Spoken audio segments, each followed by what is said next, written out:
In 1989, Bradley Nowell was coming up on completing the first year with his Long Beach, California band Sublime, when a friend of his from a school for the recording arts asked if he'd be interested in recording in a professional studio.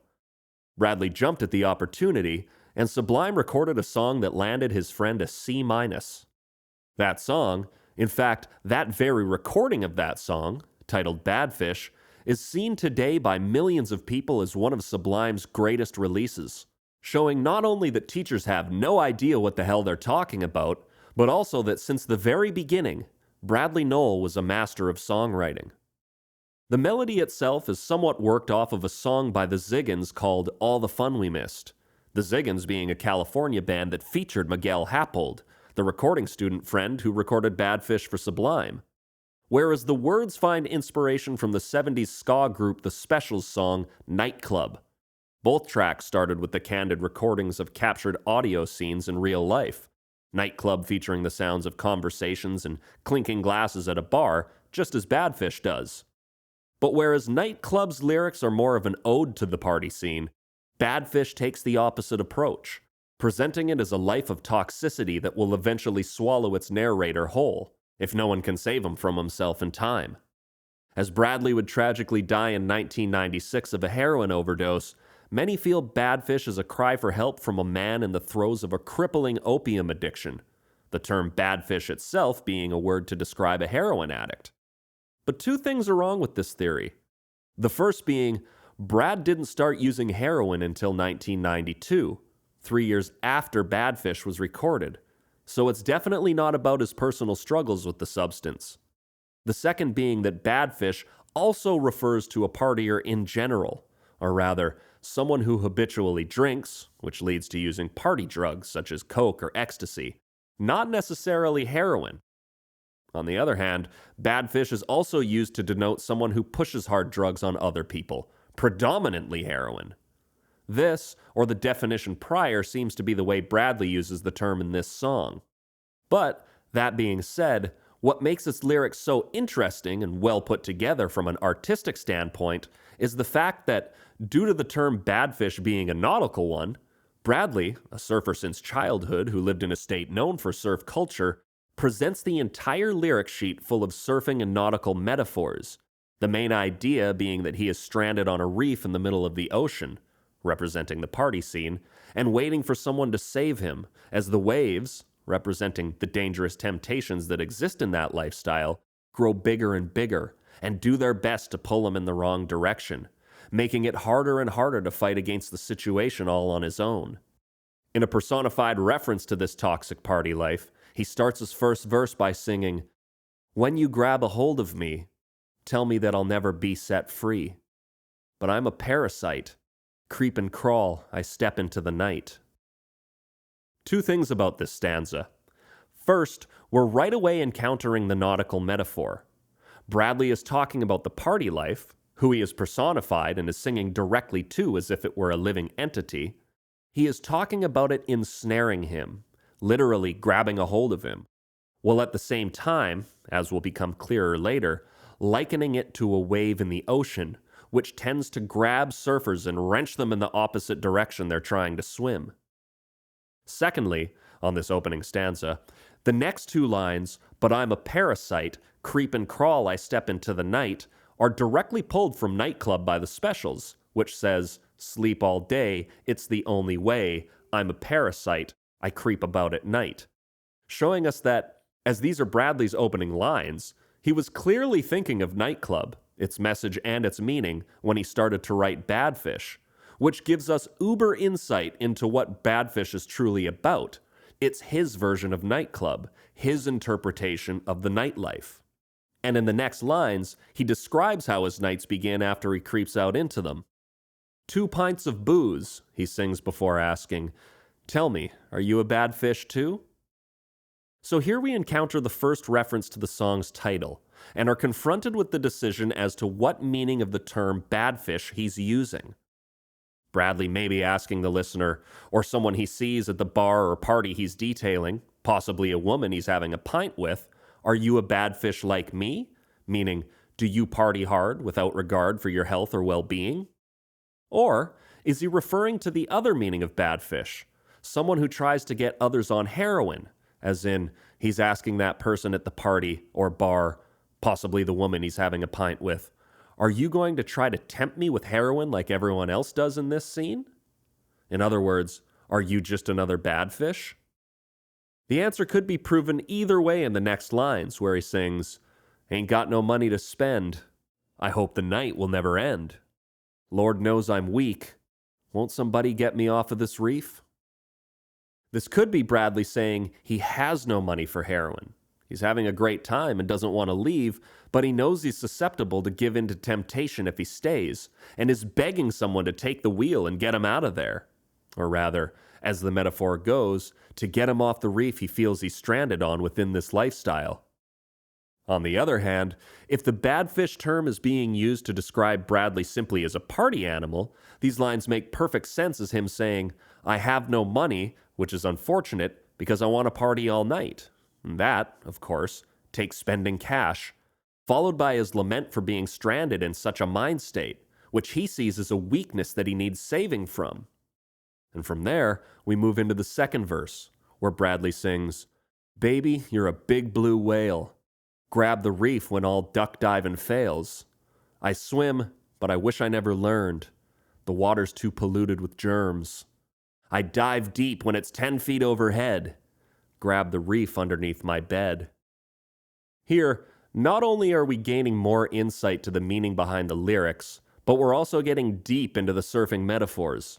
Beginning with, "Baby, you're a big blue whale, grab the reef when all duck diving fails." The latter of those two lines refers directly to a technique used in surfing known as a duck dive. This is used when a surfer is laying on their board and paddling out into the deep, and a large wave comes at them. Larger waves grab onto the surfer and pull them back towards the shore, and since they're too large to paddle over top of, the surfer instead pushes the nose of their board down and dives beneath the wave, letting it roll over top of them before popping back up behind it. This leads one to believe a big blue whale could be a term for a large wave. Bradley is saying, the waves coming at him are so big he can't duck dive under them, and so he clings to the reef in an attempt to keep himself from being pulled in the wrong direction. So then, we see this metaphor perfectly applies to the idea of a badfish, that is, someone trying to push heroin onto him.